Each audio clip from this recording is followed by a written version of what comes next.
Welcome to Better Odds Sports Betting.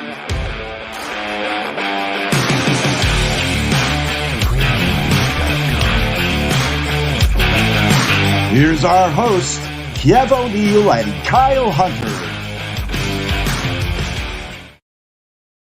All right, we are back.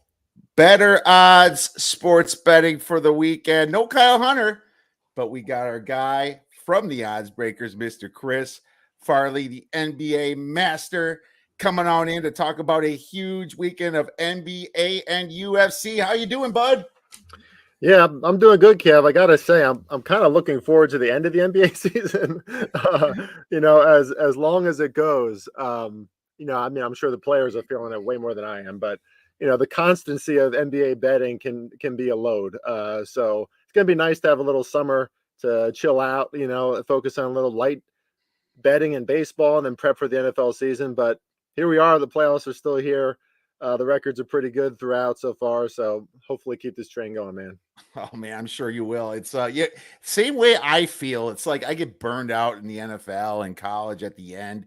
Even when you're doing good, you're just kind of like, I'm done. I want to move on to the next thing. Switch, and keep it interesting, which is really weird because if you're in a position you're still kicking butt, but you just want it to end, that's kind of crazy. Yeah. But maybe you're seeing the market really well that way. You're just kind of like, look, this is where I'm putting my money. This makes sense.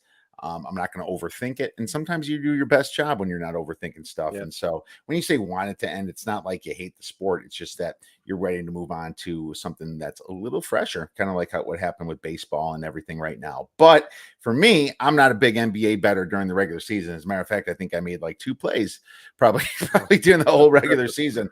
But I'm in the playoffs now, and I am making some NBA plays. I'm actually on a pretty decent run, 8-2 over my last 10 plays. And it's not necessarily because I know a ton about the NBA. I don't. Have I been watching it at night? Yeah. I know a lot about basketball, and I know a little bit about the market, and I just know about situations, And so I do have 2 situational plays, and I'm going to run them by you. But first, why don't you talk about briefly what's going on tonight and tomorrow in the NBA? Well, yeah, tonight, do you want me to cap these games or just kind of speak to what's the situation? You know what? Why don't you speak to the situation? I'll give you my plays, then you cap it. Sure. So for the first game tonight, you got the Miami Heat taking on the 76ers. Now, of course, Miami is traveling to Philly for this one, up 2-0. And apparently Joel Embiid is going to try to play in this game. There's no doubt that he's going to play with a face mask if he does, which I believe he did once before, so I don't know how uncomfortable he's going to be with that, but it can't be comfortable. And the Miami Heat have looked sensational. They're just the depth that they have. Oladipo now is starting to play a lot better. That's a dangerous team, Kiev. And they're surging with confidence right now.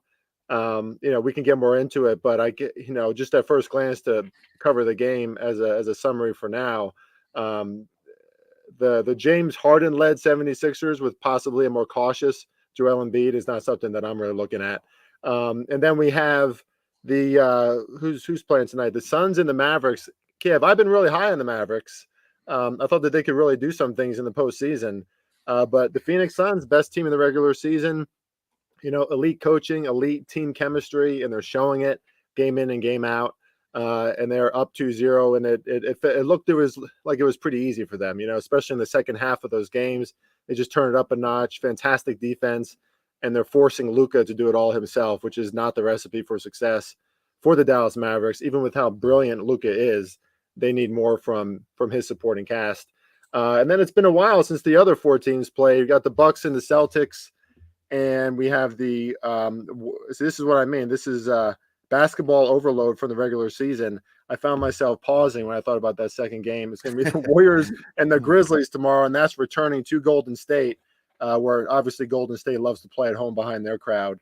So we can get into those games too if you like. Yeah, but those are the games that I think are even better to watch because the Heat have just looked dominant, and so far the Suns have been dominant. Yeah, I believe that the Suns are just – I'm a little surprised too. I was a little worried about the -6 that I took their last game, and I almost third quarter, I'm like, this is going to be tough to get. And all of a sudden I look at the end, I'm like, whoa. they won by 20. How that happened, right? So it's almost like they came through, and Luka Doncic looked so good the first part of that game.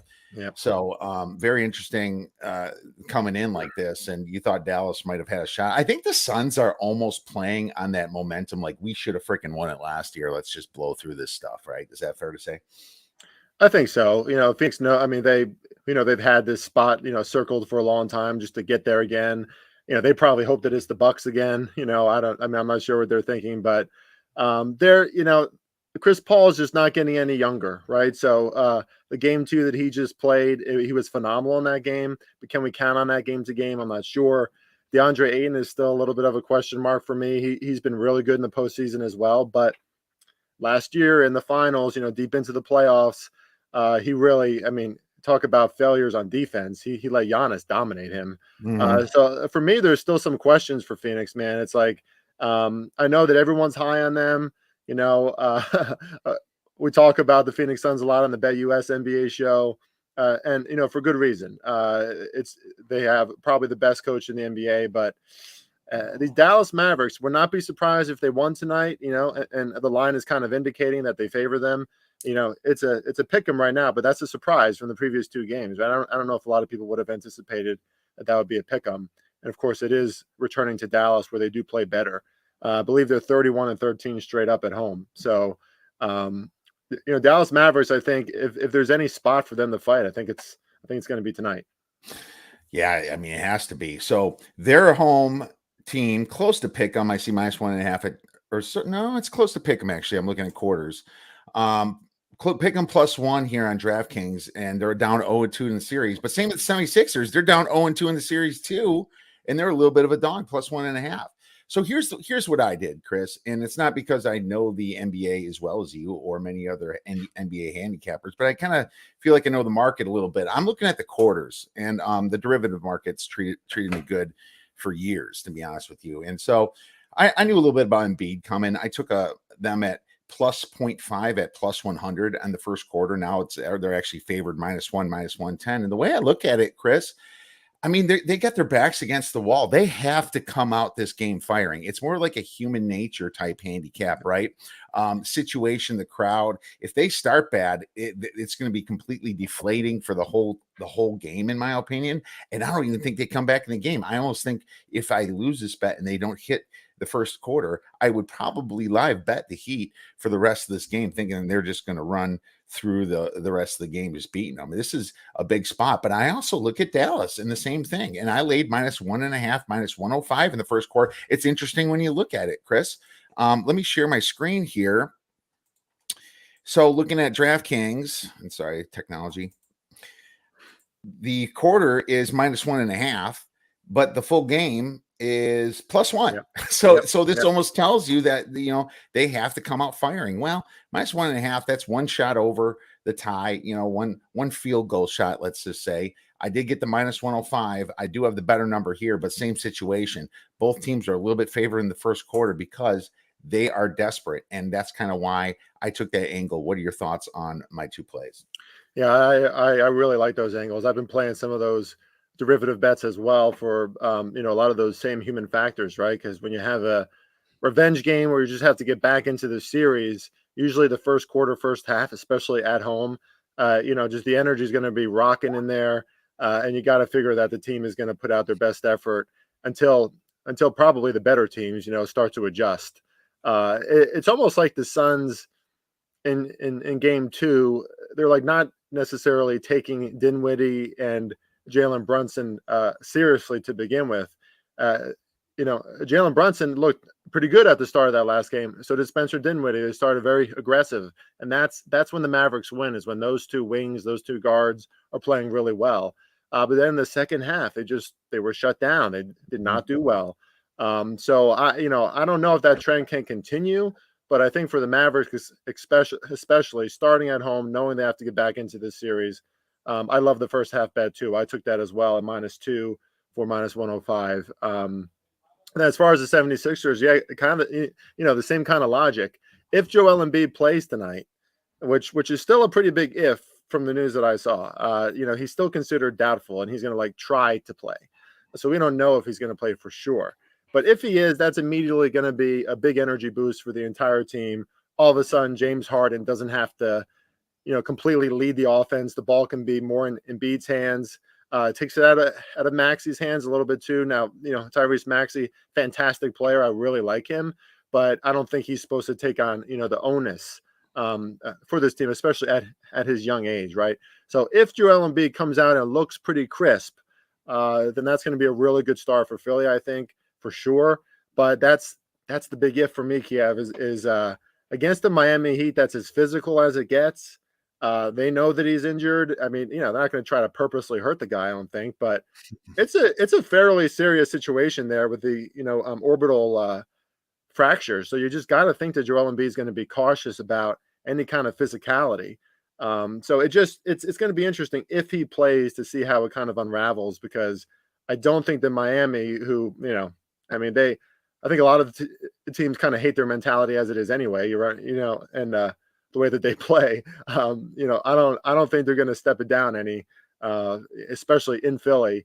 They kind of like to play the enemy anyway. So it's really interesting. The Miami Heat are just a really tough team for me to bet against right now. There's not a lot of weaknesses on that team.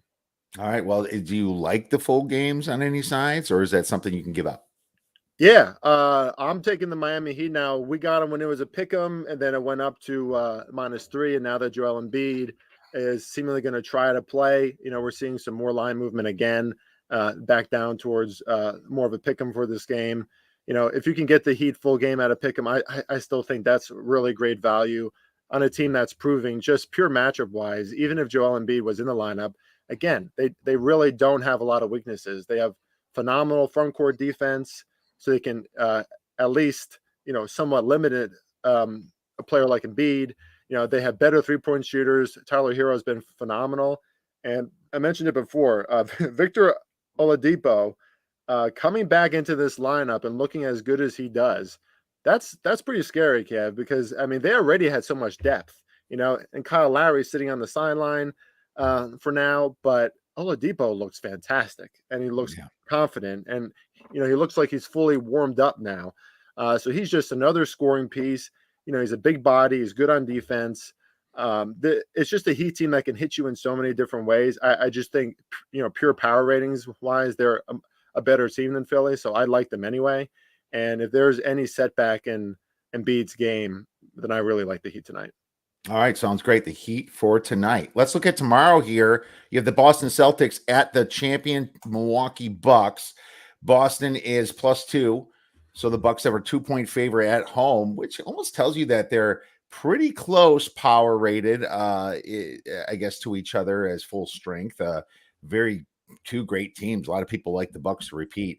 Totals at 212.5.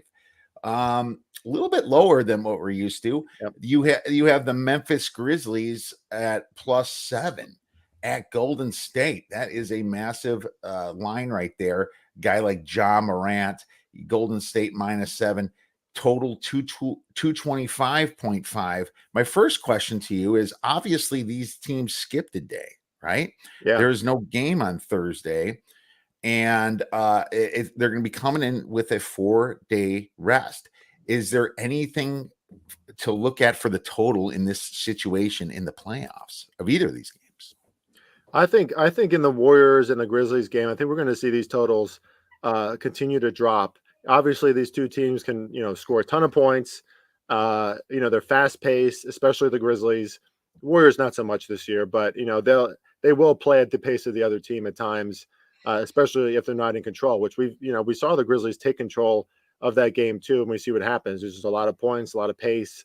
But the Golden State Warriors at home, I think, is going to be a different story. This is a team, especially behind their home crowd, Kiev, very confident. Draymond Green certainly, is going to show the full effort.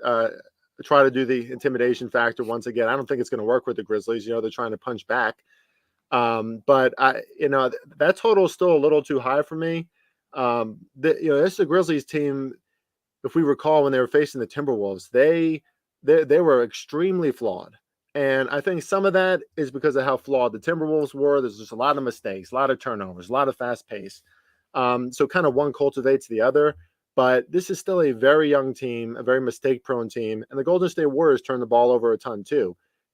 Maybe they're kind of leaking into each other's styles. I don't know, but I think that's been feeding a lot of easy points. I expect that to slow down a little bit. Golden State is a much better team at home when they can slow it down, create their own transitions. But they're going to kill you with that passing, with all the ball movement that they do, with their superior shooters. And I think that line on Golden State is really sharp. Kiev, I came out around 6.5, I believe, and I didn't touch it. Because I was favoring Golden State, hoping that we would get a shorter line on that one.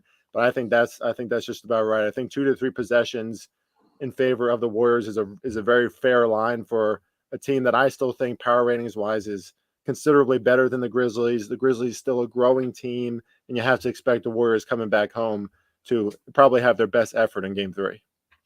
In saying that, I do agree. This is a sharp line, but there's no way I could take the Memphis Grizzlies after all the hype that came after the Ja Morant quarter that he had against this team. The interesting thing about the Saturdays is both these series are tied at 1-1, so they're going to be duking it out a little bit. But the Golden State Warriors are going to look at it that they're disrespected because they're showing championships together. The Splash Brothers are back.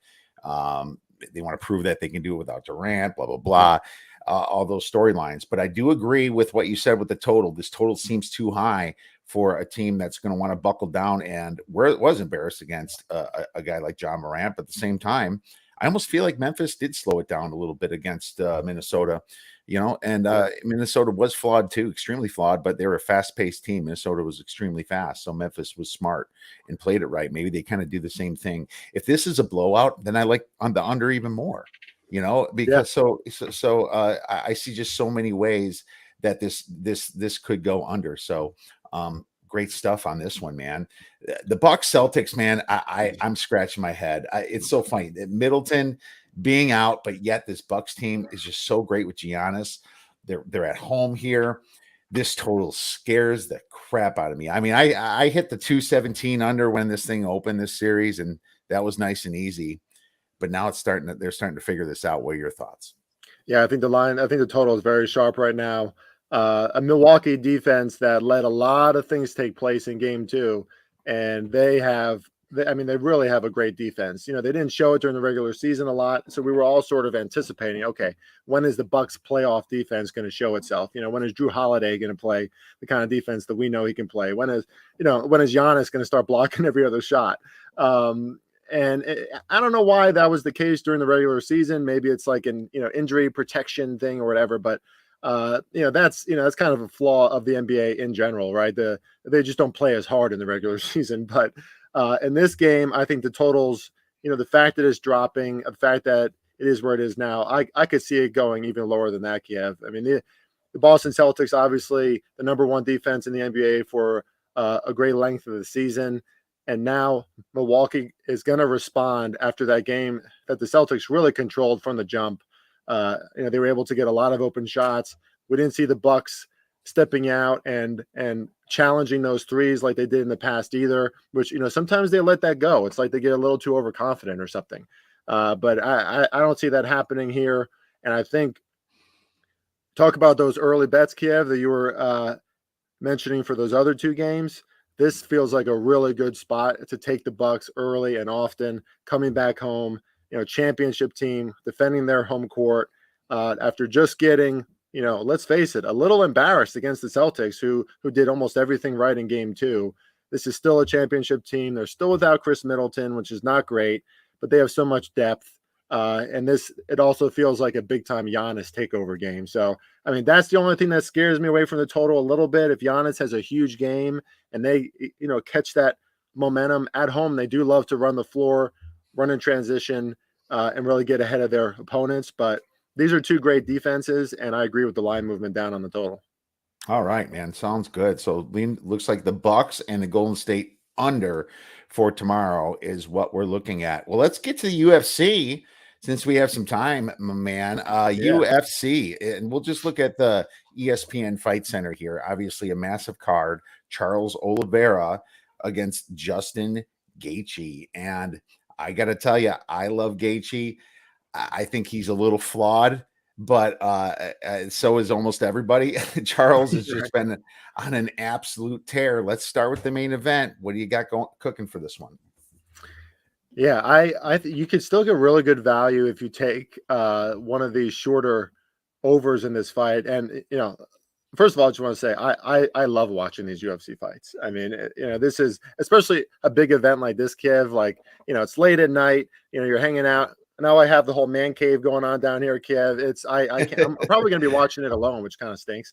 But but I'll be on my phone a lot, so it'll be fine. But this is going to be one hell of a main event. And I think for over 2.5 rounds, you could still get plus money for that, depending on the book, probably between, plus 110 to plus 130 or 40 or so. These are two seasoned fighters, obviously, who know that they are coming into this matchup against a very, very dangerous opponent. Both great strikers, probably give the power, factor to Justin Gaethje, but both superior strikers.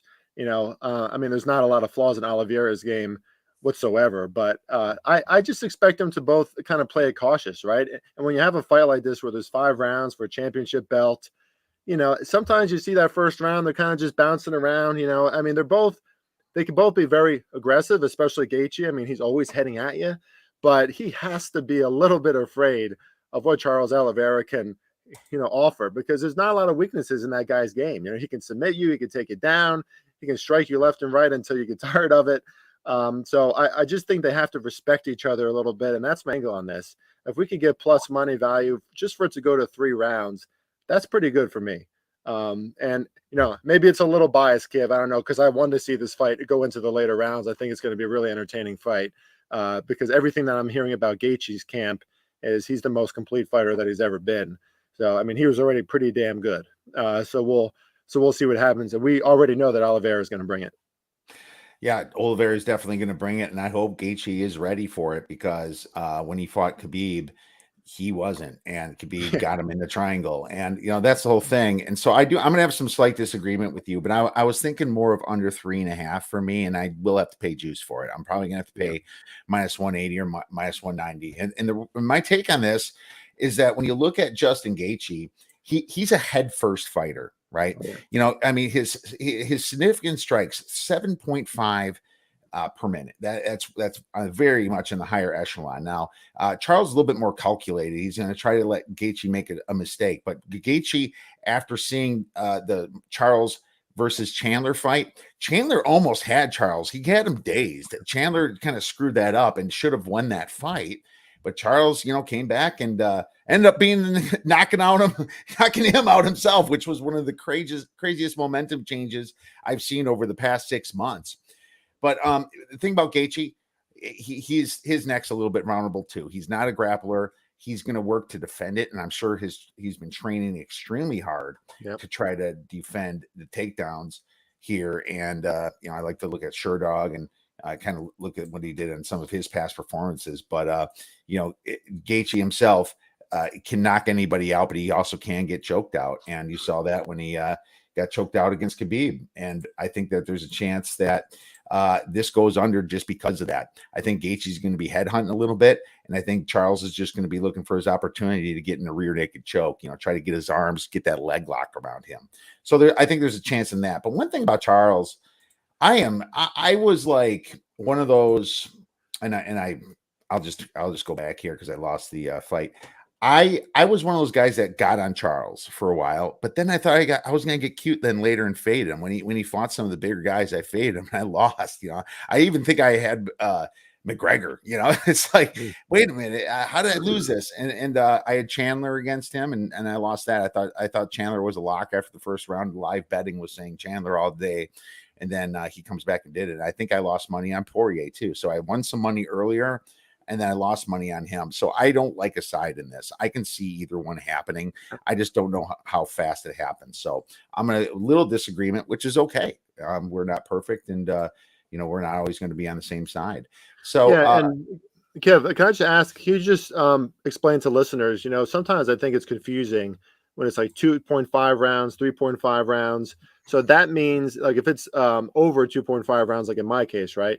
It means that does it have to reach the third round, or does it have to just go above the halfway mark of the second round? Halfway mark, 2 minutes and Right. Yeah. 50 seconds in. So that's exactly how that works. Yeah. So basically, you have that amount of time. Yeah.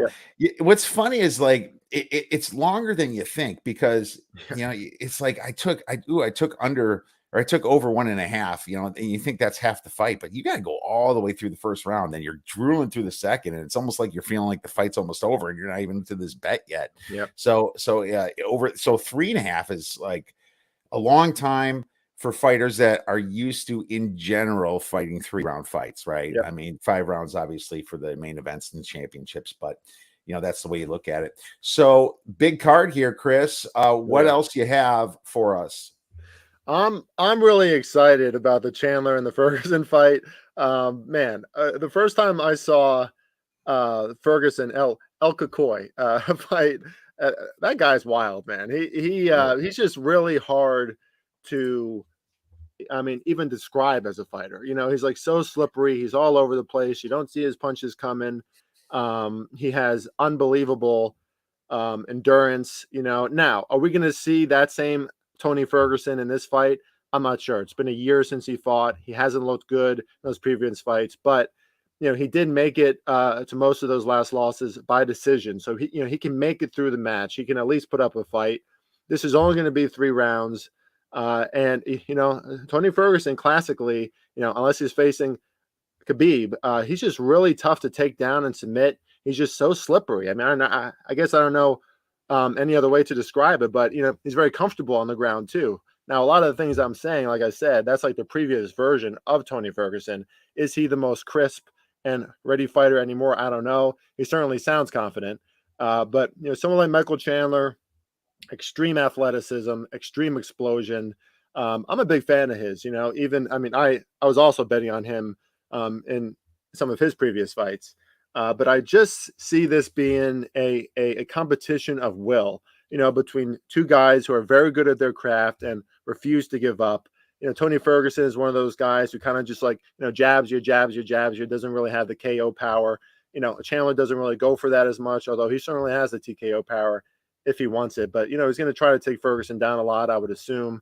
I just see this being a scrap, Kev, like one of those fights in the UFC that we see where both guys are bloodied and it's like maybe fight of the night, but that's a big if, depending on if Tony Ferguson still shows a pretty damn good version of himself. So all that to be said, I like this fight to go the distance. Still, again, plus money, and I like that we're getting plus money for this. It feels like it shouldn't be plus money. It feels like it's very possible. So I'm gonna have this fight to go the distance and only 3 rounds in this one. That's a great call. I love your play here. I think it makes all the sense in the world, and I'm going to show people why. And I have the same type of play, but it's just a little bit different. So what we're looking at here, Michael Chandler, a lot of people think he's a finisher here because look at all these first round knockouts here. Yeah. Well, guess where he was fighting? He was fighting a bunch of bums in the Bellator. Brent Primus, Brandon Gertz, Sidney Outlaw. Who the hell are these guys? So maybe some secondary movie characters. I have no idea, man. But, he's getting way too much credit for this Dan Hooker knockout. And then obviously the Charles ended up taking him out and winning, right? Yeah. He did fade Charles a little bit. And then he went the full 3 rounds against Justin Gaethje, which tells me he can go full 3 rounds. But then let's look at the other guy. Let's look at Tony Ferguson. I love Ferguson. He's kind of like a Nate Diaz to me almost, right? Yes, yeah. He's got a good following. He's got the same attitude. I'll go out and fight everybody.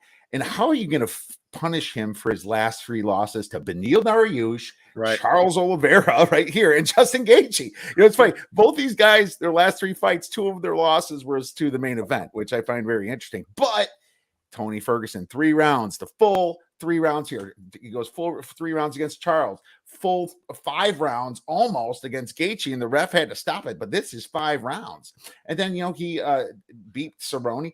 You are getting Ferguson at plus 310, and you don't even need the 5 rounds. So I think you take 2 angles on this fight. I'm going to take Ferguson plus 310, and then I'm going to look at Michael Chandler to win by decision. If Michael Chandler gets enough hits and bloodies Ferguson enough, maybe Chandler's going to have to take him out of the ground, which you don't see Ferguson get choked out too often just to get the points in the third round. You are getting plus 250 on Chandler to win by decision or by the points. So you bet both sides of this, you're probably averaging around a plus 135 on whatever happens. And look at the outs you have.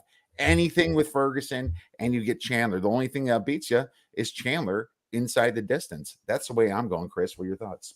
I love that. Yeah, that's a great way to almost virtually guarantee some money. Yeah, what do you think about this, Kev? I mean, I do we think that we're going to see a pretty damn good version of Ferguson? Because that's just my biggest question here, right? If we're seeing a version of Tony Ferguson that maybe he's been outside the sport for a year now, maybe he is losing some of that confidence for whatever, he's talked about his personal life before and some of the issues that he's had, which, probably a lot of fighters have them. He's just very open about it. But if he's not the Tony Ferguson that we know, then certainly someone like Michael Chandler, who seems like he's always on top of his game, for what it's worth, coming from the Bellator, but, he definitely has some talent, that guy. He's a legit fighter, and that's why they brought him to the UFC. He could, get a second, or third round TKO win. We just don't see that from Tony Ferguson. So, in summation, I love your play. That's just my one, contrarian concern, but obviously I'm betting against that too. Right. And I'll tell you this, Ferguson, looking at his record, has only lost inside the distance twice out of 31 fights. That's is crazy. A great stat and a crazy one coming into this. Let's move on to the next one here. Then we're going to look at, I'm going to look at Rose versus Carla Esparza here. Thug Rose, shocking everybody, beating Zhang twice like that. I think that she's going to have a little bit more trouble with Carla Esparza. Esparza can take you down. But what Rose has over Esparza, ton of experience for one, but she's got 4 inches here and 2 inches of reach. Rose has really come around to be a very highly rated fighter, and that's why she's the champion in the strawweight class, man. I mean, Jessica Andrade is fantastic, and she lost Andrade, and then she came back and beat Andrade. Andrade was one, maybe the second best person. I guess Shevchenko, right? If she's doing 115, she's kind of bouncing between 125, 115. But Andrade, a fantastic fighter. My thoughts is that I think this fight goes the distance, and I think that Rose wins. And I like taking champions to go the distance because it's a lot for the judges to overturn a scorecard like that. It's hard for them to take a championship away from somebody unless there's a finish. One thing I see here is volume. I'm going to see more hits from Rose, most likely.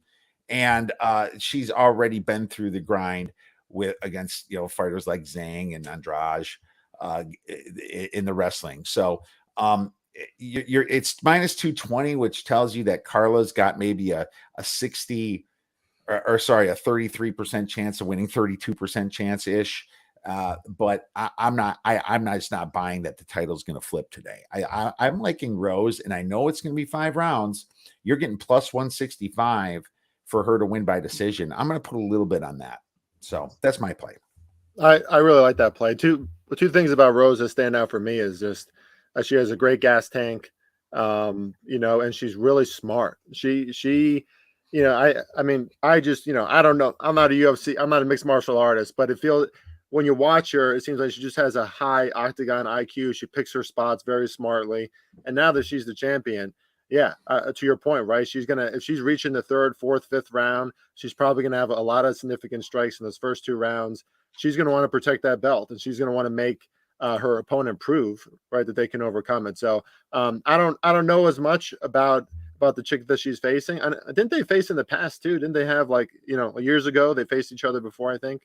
I think I'll have to look. I think so. Yeah, I think I'm thinking of something else, but I like that angle a lot. It's going to be tough. I mean, Yang is no joke. Back in 2014, she lost to Carla Esparza way back then. But it's kind of like what I said. Yeah. She got better, and I think that she doesn't let that happen again. This is a totally different fighter now, right? So, I mean, especially with the experience behind her, I did not expect her to win the title in that last fight against Yang. Yang is an incredible fighter. So the fact that she got that, that was just really, really impressive. It's just gonna be hard to bet against Rose in any capacity. I would look to her side pretty much across the board. But I agree with you. Probably a better choice to bet on her going the full distance than within distance. Yeah, I also think she's a parlay play, possibly. The minus 200, 220s, minus 250s, you're kind of in parlay range a little bit. If you think that she wins the fight, not 100% sure. Let's box her with another fighter. We got another few minutes for one more fight, Chris. Anything popping up for you? Yeah, I'm gonna play on. Her last name is Gatto, I think. Melissa Gatto, I believe. I had it up here right in front of me, and it just went off the screen. But she's gonna face Cortez, who's a hometown girl. This is one of the prelim fights. I got some slow action here on my end, but she's facing the hometown Cortez, and if you look at the way Gatto, or I think it's Goda, fights, man alive, if I can get this bet up, I would love it.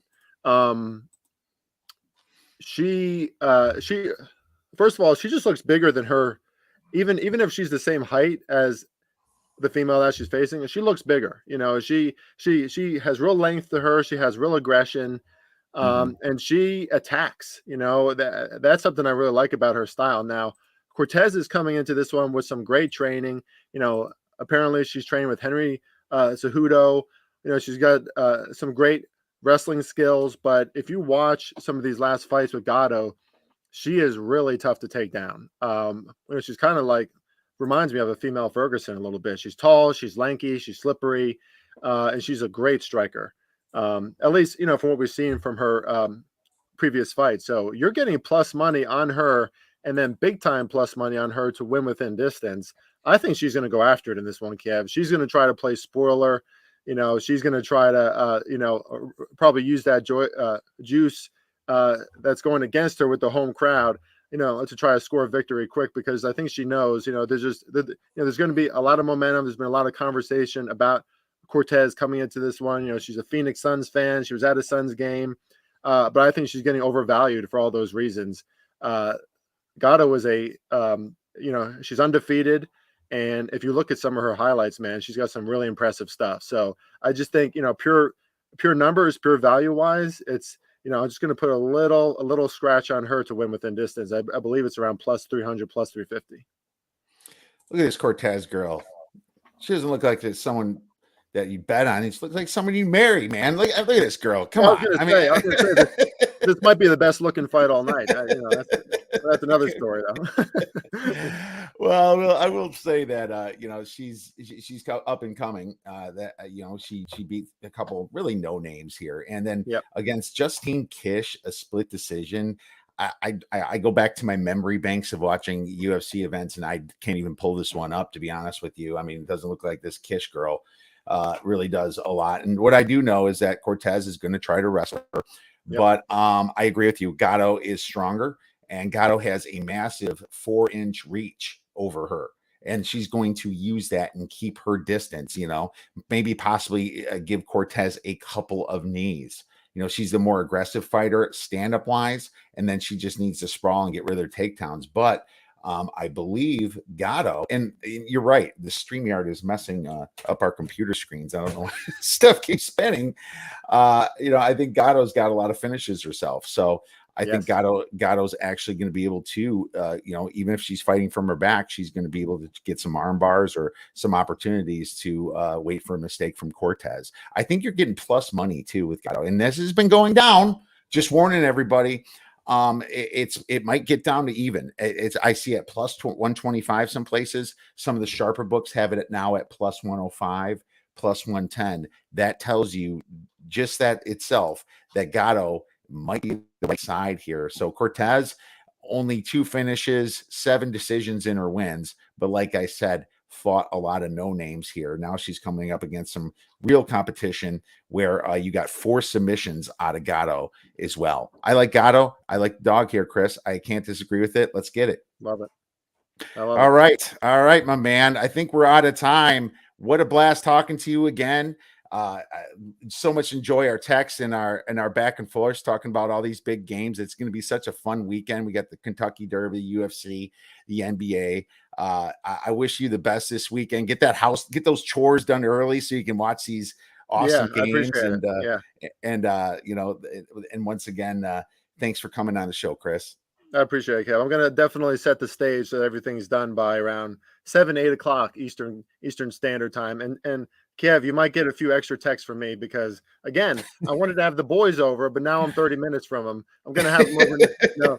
We're going to have them over next weekend, but that's okay. I'll just blow up your phone and blow up other guys' phones.